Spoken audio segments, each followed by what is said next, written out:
ভারতের এক মহান ও বিখ্যাত হিন্দু বীর যোদ্ধা, যিনি সর্বপ্রথম ভারতবর্ষকে মরুভূমির দস্যু আরবের বর্বর সেনাবাহিনীর আগ্রাসন থেকে রক্ষা করেছেন, তিনি হলেন কাশ্মীরের বিখ্যাত রাজা ললিতাদিত্য মুক্তাপিদা, যাকে বলা হয় ভারতের আলেকজান্ডার দ্য গ্রেট।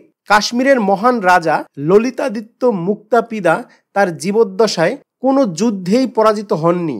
শুনলে অবাক হবেন, রাজা ললিতাদিত্য মুক্তাপিদাই ইতিহাসের একমাত্র হিন্দু রাজা, যিনি কোনো মুসলমান শাসকের থেকে জিজিয়া কর আদায় করেছিলেন।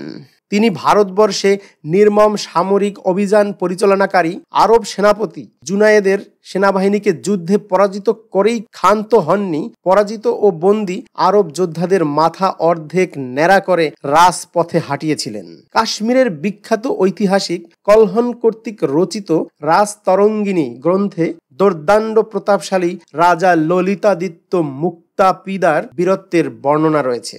712 খ্রিস্টাব্দে মুহাম্মদ বিন কাসিম সিন্ধু বিজয় করলে আরব সেনাপতিগণ ভারতবর্ষ দখল করতে সর্বশক্তি নিয়োগ করেছিলেন। রাজা ললিতাদিত্য মুক্তাপিদার সাম্রাজ্যের দাপটে 1000 খ্রিস্টাব্দ পর্যন্ত প্রায় 300 বছর ভারতবর্ষ মুসলিম শাসন থেকে মুক্ত ছিল। রাজা ললিতাদিত্য আরবদের ভারতবর্ষ থেকে বিতাড়ন করেই ক্ষান্ত হননি। তিনি পাকিস্তান, আফগানিস্তান ও মধ্য এশিয়ার কিছু অঞ্চল তার সাম্রাজ্যভুক্ত করেন। পারস্যের কিংবদন্তি ইসলামিক স্কলার আল বিরুনি বলেছিলেন, রাজা ললিতাদিত্য আরব শাসক এবং তিব্বতী রাজাদের কাল ঘাম ছুটিয়ে দিয়েছিলেন। অবাক করা বিষয় হচ্ছে, কাশ্মীরের রাজা ললিতাদিত্যের বীরত্বের গৌরবময় ইতিহাস ভারতবর্ষের কোনো পাঠ্যপুস্তকেই পাওয়া তো দূরের কথা, কোনো একাডেমিক আলোচনায় পর্যন্ত পাওয়া যায় না। এখন প্রশ্ন আসবে, কেন রাজা ললিতাদিত্যের পরাক্রমের ইতিহাস ভারতের ইতিহাসে উল্লেখ নেই? সেকুলারিজমের ভণ্ডামির মাধ্যমে বামপন্থী ভারতীয় ঐতিহাসিকরা পরিকল্পনা মাফিক ভারতের হিন্দু বীর সন্তানদের বীরত্ব ইতিহাস থেকে মুছে ফেলেছে। ইতিহাসের বই খুললে মনে হয় বহিরাগত লুণ্ঠনকারী আরব এবং মুঘলরাই হচ্ছে প্রকৃত বীর, অথচ হিন্দু বা ভারতীয়রা হচ্ছে পালায়নকারী ও কাপুরুষ।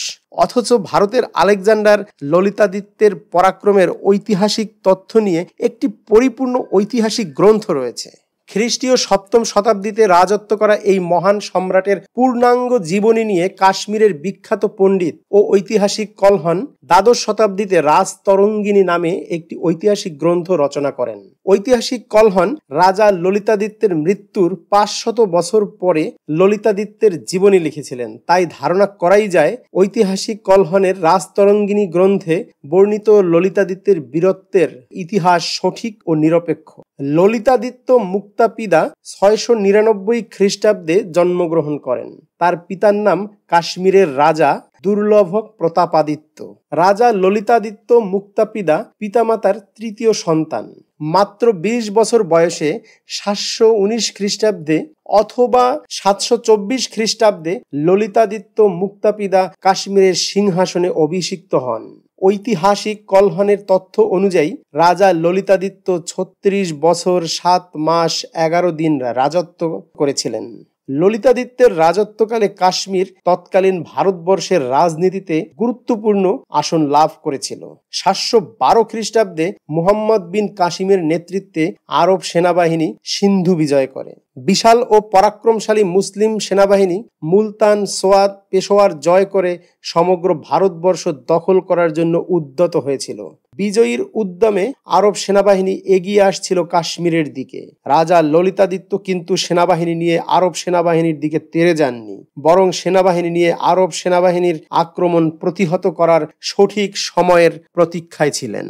ললিতাদিত্য বুঝতে পেরেছিলেন আরব সেনাবাহিনী কোনোভাবেই সহজ প্রতিপক্ষ নয়। তাই ললিতাদিত্য কনৌজের রাজা যশোবর্মনের সাথে মিত্রতা স্থাপন করেন। দুই রাজা যৌথভাবে একটি শক্তিশালী সেনাবাহিনী প্রস্তুত করেন। এদিকে 730 খ্রিস্টাব্দে জুনায়েদ সিন্ধু প্রদেশের শাসনভার গ্রহণ করেন। রাজা ললিতাদিত্য ধারণা করেছিলেন জুনায়েদ অবশ্যই কাশ্মীর আক্রমণ করবেন। ললিতাদিত্যের আশঙ্কা সত্যি করে জুনায়েদের নেতৃত্বে আগ্রাসী আরব সেনাবাহিনী কাশ্মীর আক্রমণ করে। রাজা ললিতাদিত্য ও যশোবর্মনের যৌথ সেনাবাহিনী জুনায়েদের আরব বাহিনীকে প্রতিহত করে। প্রচণ্ড যুদ্ধে জুনায়েদের বাহিনী শোচনীয়ভাবে পরাজিত হয়। এই পরাজয়ের ফলে আরব সেনাবাহিনীর অগ্রযাত্রা স্থবির হয়ে পড়ে। ললিতাদিত্য ও যশোবর্মনের সেনাবাহিনীর কাছে শোচনীয় পরাজয়ের পরে জুনায়েদ তার জীবনকালে আর কখনোই কাশ্মীর আক্রমণ করার সাহস পায়নি। এরপর রাজা ললিতাদিত্যের কাছে খবর আসে আফগান অঞ্চলে আরবরা হিন্দুদের উপর অত্যাচার করছে এবং হিন্দুরা দিগ্বিক্ষুণ্ণভাবে পালিয়ে যাচ্ছে। ললিতাদিত্য বুঝতে পারেন আরবরা কাশ্মীরের পরাজয়ের প্রতিশোধ নিচ্ছে। তখন রাজা ললিতাদিত্য ক্রুদ্ধ হয়ে বন্দী আরব সেনাদের মাথার চুল অর্ধেক ন্যাড়া করে রাজপথে হাঁটিয়েছিলেন। রাজা ললিতাদিত্য আরব জাতীয়তাবাদকে খুব ভালো করে চিনেছিলেন, তাই ললিতাদিত্য আরবদের শায়েস্তা করার সিদ্ধান্ত নিয়েছিলেন। তিনি আরবদের ভারতবর্ষ থেকে বিতাড়িত করার পরিকল্পনা করেছিলেন। তিনি জানতেন বর্বর আরবরা শুধুমাত্র যুদ্ধ জয় করেই ক্ষান্ত হতো না, তারা সাধারণ জনগণকে জোরপূর্বক ধর্মান্তরিত করত এবং কৃতদাস বানিয়ে বিক্রি করত। এবার রাজা যশোবর্মনকে রেখে ললিতাদিত্য মুক্তপিদা বিশাল সেনাবাহিনী নিয়ে বেরিয়ে পড়েন আরবদের উৎখাত করতে। তিনি অগ্রসর হলেন দার্দিস্তানের দিকে, যা বর্তমানে উত্তর পাকিস্তান ও আফগানিস্তানের অংশ। একের পর এক তিনি সমগ্র পাকিস্তান এবং আফগানিস্তান অধিকার করেন। এরপর তিনি অগ্রসর হন মধ্য এশিয়ার দিকে। ললিতাদিত্য বুখরা জয় করেন, যা বর্তমানে তুর্কমেনিস্তানের অন্তর্ভুক্ত।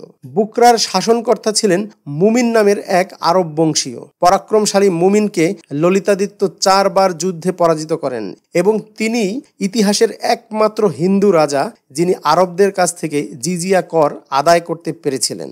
ইসলামিক স্কলার আল বিরুনির ভাষ্যমতে একজন কাশ্মীরি রাজা উজবেকিস্তানের শাসনকর্তা মুমিনকে পরাজিত করেছিলেন, তাই মুসলমানরা কাশ্মীর আক্রমণ করার সাহস পেত না। এই রাজা অবশ্যই ললিতাদিত্য ছাড়া আর কেউ নয়। এই কারণে 1000 খ্রিস্টাব্দ পর্যন্ত ভারতবর্ষ ইসলামিক শাসনের বাইরে ছিল।